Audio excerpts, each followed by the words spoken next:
The drizzle fell steadily, blurring the shimmering streaks of city lights across the night street. The golden sign of Hartman's table glistened in the rain, its glow mirrored on the wet pavement. Inside the restaurant, the atmosphere was a stark contrast, warm, lively, filled with laughter, the clinking of cutlery on porcelain, and the courteous greetings of staff.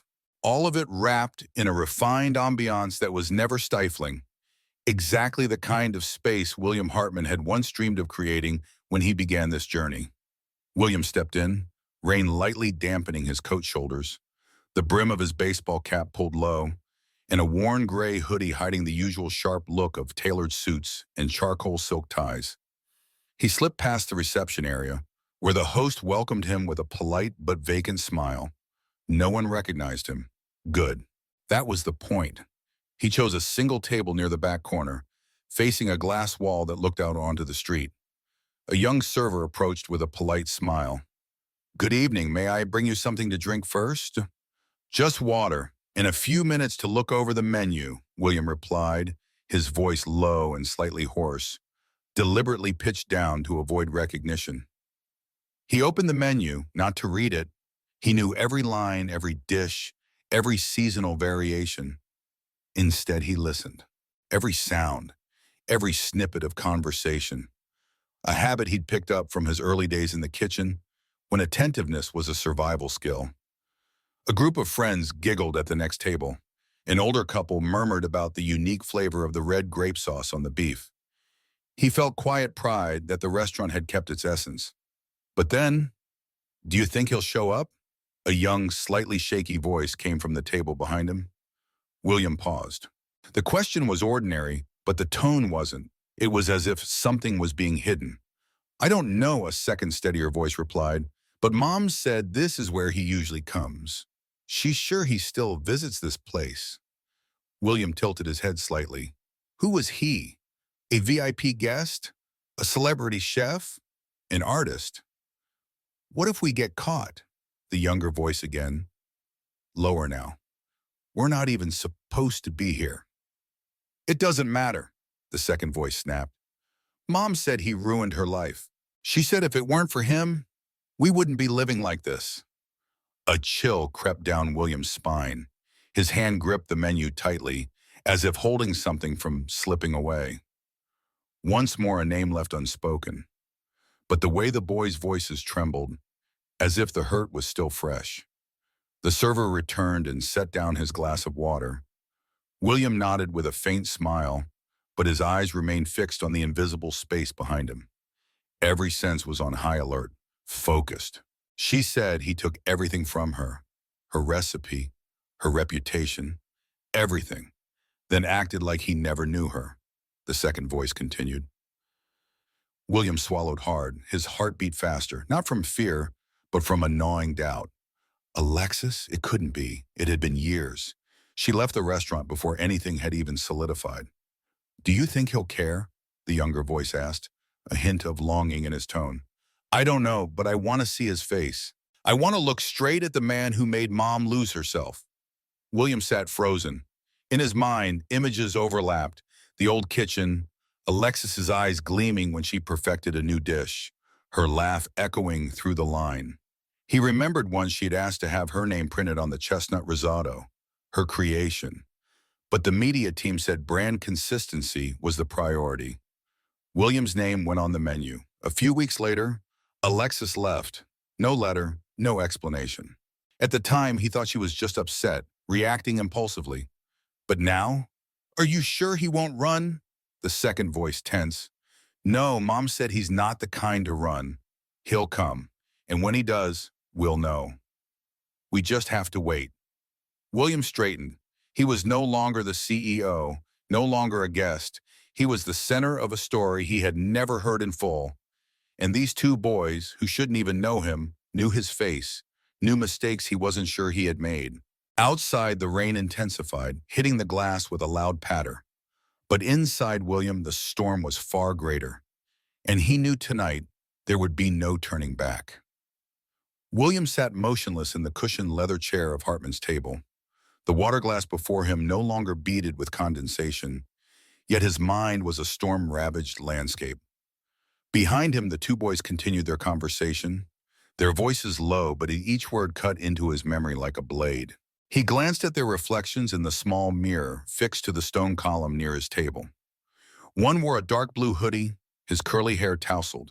The other was shorter, his cap pulled low over most of his face.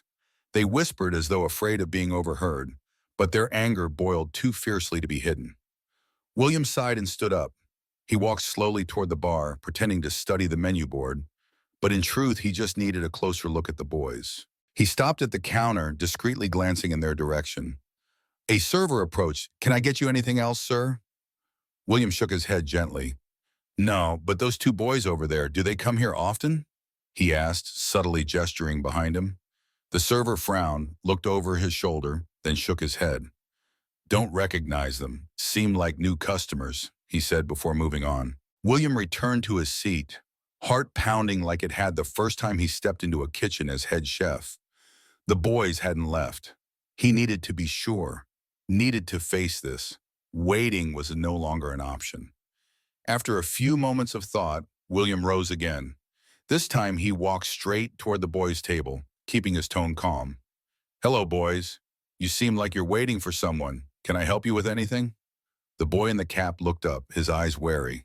"We're fine." William offered a soft smile. "I just heard you mention someone important. If they're familiar with this place, I might know them." The curly-haired boy glanced at his friend, then turned to study William more closely. His eyes scanned William's jawline, then his nose. A long pause stretched between them. Then the boy leaned toward his friend and whispered, "It's him. That's him." William froze. It felt as if all the blood drained from his body in an instant. The boy spoke again, his voice shaky but sure. "You're William Hartman, the man who made our mom lose everything." He opened his mouth, the instinct to deny rising, but no words came out. The other boy, the one in the cap, lifted his gaze too, and there was accusation in his eyes.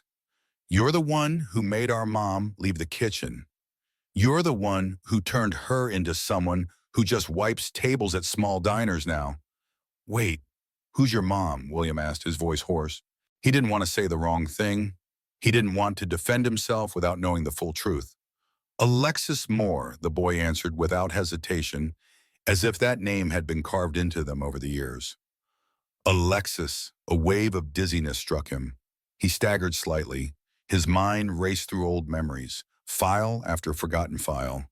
The passionate young chef whose eyes sparkled every time she plated a new dish. The first to suggest using hazelnuts in the salted caramel ice cream.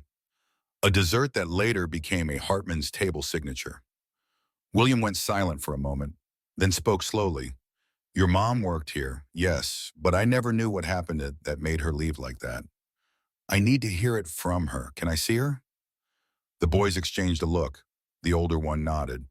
"If you're brave enough to come, if you really want to hear it, she's not far. We'll take you." William nodded without hesitation. "Let's go." Not even 20 minutes later, he was sitting in an old taxi, the cracked leather seats carrying the faint smell of damp plastic, the floor trembling with every pothole. The two boys sat in the front, giving directions to the driver. William was silent in the back seat, staring through the rain-specked window. The upscale buildings were gone, replaced by aging neighborhoods, tin roofs, narrow alleys, and dim yellow lights. The taxi pulled up in front of a low-rise apartment block.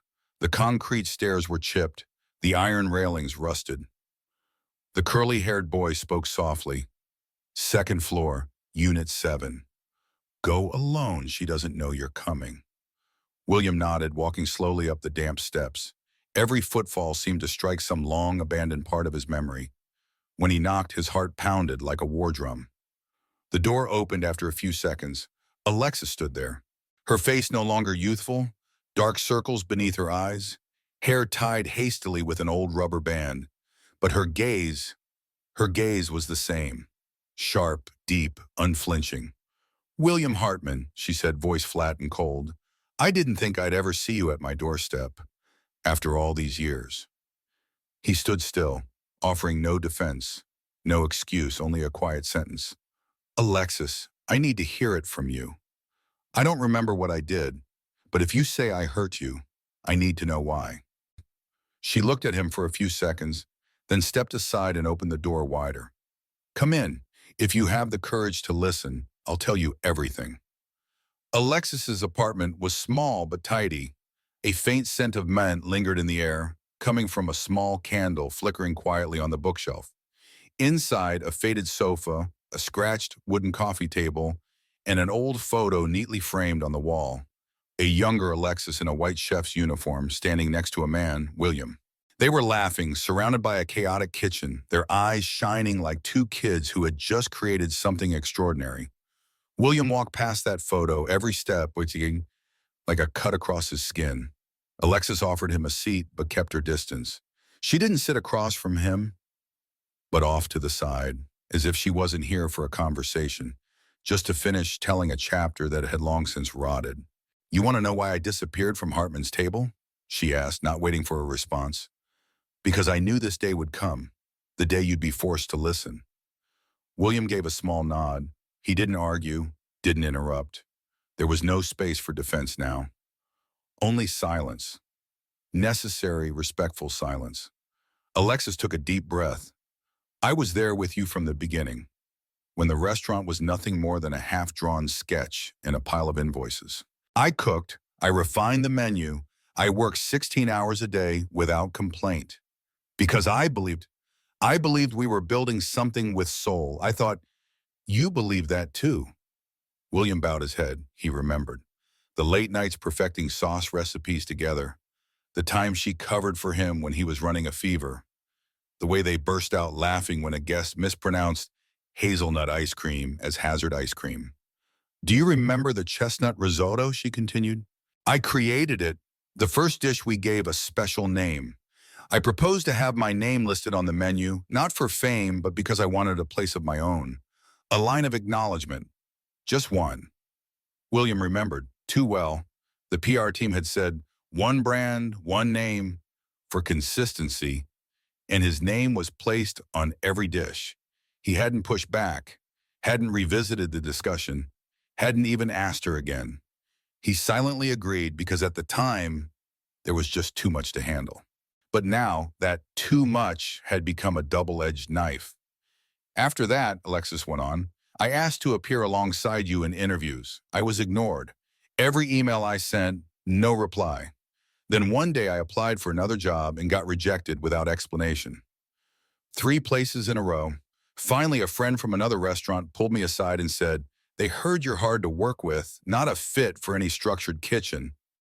You know what? I didn't talk to anyone back then except you and the kitchen crew. William felt his throat dry up.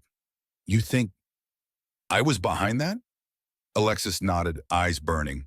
I know. Who else could turn people away with just one call? I used to trust you. Thought if anyone understood the work I poured into that place, it'd be you. But you let me vanish as if I'd never existed. A silence so heavy it smothered the room. William leaned back, his eyes staring at nothing. His mind retraced every step, every overlooked message, every word from the media team. And he began to understand. It hadn't been intentional rejection. It had been indifference, the kind of indifference a leader thinks is harmless, but it cuts as deep as betrayal. You don't know what happened after, Alexis said, voice softer. I had to move. Took a bomb cleaning tables in a tiny diner just to feed my kids. I left the kitchen, not because I stopped loving it, but because the world had no place left for me. William clenched his hands. Alexis, I didn't know you were hurt like that. I swear, I never called anyone to badmouth you. But it's true, I didn't speak up. I didn't defend you. I let others decide because I thought it was minor. She looked at him, eyes still cautious but less sharp. Minor to you, but it was everything to me. He nodded. I understand, or at least I'm trying to. And I'm not here asking for forgiveness. I'm here to listen. And if you're willing, I want to make right what cost you 10 years of your life. Alexis narrowed her eyes. And how do you plan to do that? William straightened. By inviting you back to Hartman's table. As co-executive chef, Full creative authority, public credit for every contribution. You'll have a voice, not behind closed doors, but at the table, in the press, in the spotlight. You won't be a shadow, you'll be the light. Alexis was silent for a long time, maybe a minute, maybe a lifetime for William. Then she said quietly, I'm not sure I still believe in you, but my children deserve to see their mother standing where she once belonged. William smiled gently, filled with gratitude. Then let me do the right thing, not just for you, but for who I should have been. That morning, the kitchen of Hartman's table buzzed with more energy than usual. Whispers about a mysterious newcomer spread like wildfire through the corridors of ovens and prep counters. Staff exchanged glances behind chopping boards and mixing bowls, their eyes flickering toward the door leading to the manager's office. William's unannounced appearance the night before, in plain clothes, no entourage, had left a strange energy in the air. And today, that strangeness had a name. The door swung open. Alexis Moore stepped in. She wore a crisp white chef's uniform, her hair neatly tied in a high bun, and her eyes no longer clouded with sorrow, but clear and focused, like in the old days. Perhaps no one in this kitchen had ever worked with her before, but every gaze locked on her, not because they recognized who she was, but because of her presence. The kind of presence that only comes from someone who has lived a life among fire and steel, salt and flame. Beside her stood William holding a folder. He stepped to the center of the kitchen and clapped his hands 3 times, a signal for an emergency meeting. Everyone stopped what they were doing, from leading chefs to prep cooks. Good morning, William began, scanning the faces. I want to introduce someone who I believe will change the way we think about what we do every day. Cooking, but not just cooking. This is Alexis Moore, the spiritual co-founder of the original Hartman's Table menu. She's the one who created dishes many of us believed were mine. Silence fell over the room. A prep cook in the back raised an eyebrow. The current head chef, a young man named Louis, looked visibly stunned. He stepped forward. She used to work here? When? Before you even applied to culinary school, William replied softly without condescension. And now she's back, not to reclaim the past, but to help create the future. Alexis gave a small nod. She didn't need to say much. The kitchen wasn't a place for speeches. It was a place for doing. Louis gave a hesitant nod and returned to his station.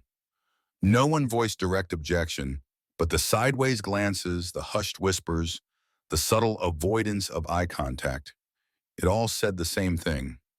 She wasn't welcome, at least not yet. By afternoon, the restaurant entered its dinner rush. The calendar was marked. Today was a tasting for a group of VIP guests, local food critics, and a representative from a European culinary magazine. Louis had been assigned to coordinate the menu, but just an hour before the guests were due, he unexpectedly bowed out, citing urgent family matters. No one questioned it. No one dared stop him.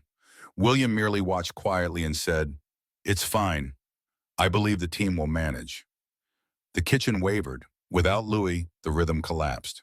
The sous chef didn't fully know the new menu. Someone forgot to prep the sauce for the seared duck dish. The pastry chef, usually exempt from savory work, was pulled in to assist. Tension thickened the air, and all it needed was one spark. And that spark arrived. A new hire, carrying a tray of hot oil, slipped. Water from the midday cleaning still clung to the floor. The tray tipped, spilling toward the corner where 2 young chefs were plating appetizers. A sharp cry rang out. Chaos. Oil splattered. A towel caught at fire. Fire! There's fire! Pans clattered, feet scrambled. Some froze. Alexis moved first. She grabbed a large cloth, sprinted forward, shouting, "Move! Smother it! Don't use water!" She wrapped the fabric around the flames, pinning it to the floor with her body. Acrid smoke filled the air, bitter and stinging. The fire died. No one moved. Only the sound of heavy breathing remained. Alexis stood up, her hands bearing slight burns. She said nothing, turning to the stunned young cook. "Are you okay?" He nodded, head bowed. "Thank you. I didn't know what to do." William had entered the kitchen moments earlier. He had seen everything. He said nothing, just stood still, eyes etched with a quiet gravity. He knew in that instant, it wasn't him who saved the restaurant. It was Alexis. That night, the VIP guests arrived on time. The menu was swiftly restructured. Alexis didn't follow the original script. She rebuilt it using what ingredients were available and the dishes she once pioneered. No one objected. No one dared. She didn't just cook, she led. Her voice rang firm, unwavering. Replace duck with herb-crusted veal loin, orange caramel reduction. Use the sea salt shallot bread for starters. Who's handling dessert? A hand rose, trembling. Me. Alexis nodded. Good. You'll learn cinnamon lemon panna cotta from me. Once, do it right. It doesn't need to be perfect, just honest. The dinner exceeded expectations. Critics called the veal a bold variation with soul. Dessert was praised as a gentle goodbye after a symphony of flavor. After guests left, staff gathered in the kitchen. A young woman approached Alexis, hesitating. I thought you were here to replace someone, but after tonight, I think maybe you were always meant to be here. We just didn't know it. Alexis smiled. Thank you. But we all belong in a kitchen, if we're truly willing to hear what food wants to say. From across the room, William watched. He didn't step in, didn't speak. He didn't need to, because now no one saw Alexis as the old one. They looked at her with something else, respect, recognition. And the fire inside Hartman's table's kitchen, after all these years, flared once more. Not to burn, but to illuminate. That morning, under a misty sky, the rooftop of Hartman Group headquarters echoed with the quiet steps of PR assistants and communications staff. Across the terrace, a group of journalists were setting up cameras, adjusting lighting for a press conference announced less than 48 hours earlier. The title, Hartman's Table and the Journey to Redefine Recognition. A phrase that sounded both vague and heavy with implication. Only one person truly understood what lay beneath it. William Hartman. He stood behind the curtain, gazing out through the tempered glass. Below were the bustling streets where his first restaurant still operated. Alexis would be present, and today, for the first time in years, he would step on stage not to be promoted, but to acknowledge. We're really going to talk about her, a voice said from behind. It was Marvin, Hartman Group's brand director. William, I understand you want to make things right, but this brand thrives on consistency. One name, one symbol. If you break that, William cut him off, his tone calm but sharp like a well-honed blade. And if we stay silent, then what is this brand built on? Deception? Erasure? I don't need a symbol if it's built on burying someone else. Marvin fell silent, though his eyes betrayed deep concern. He represented conservative shareholders, the ones who valued brand clarity over truth. The host signaled readiness. William drew a deep breath and stepped forward. Lead lights flickered. Lenses zoomed in on him like cold eyes waiting to dissect any misstep. He held no script. He didn't need one. Good morning, his voice rang out, steady and firm. I'm William Hartman, founder of Hartman's Table, a name once synonymous with ambition, effort, and belief. He paused. All eyes were on him. But today I'm here to speak about another name, Alexis Moore. The screen behind him lit up, showing images of Alexis in the kitchen, old and recent. A wave of murmurs rippled through the crowd. Alexis was with me from the very beginning. The dishes praised in magazines, the flavors that became Hartman's Table's signature, they weren't mine alone. They were the product of both our creativity, but only one name received recognition. The other was forgotten. He turned and pointed to the screen.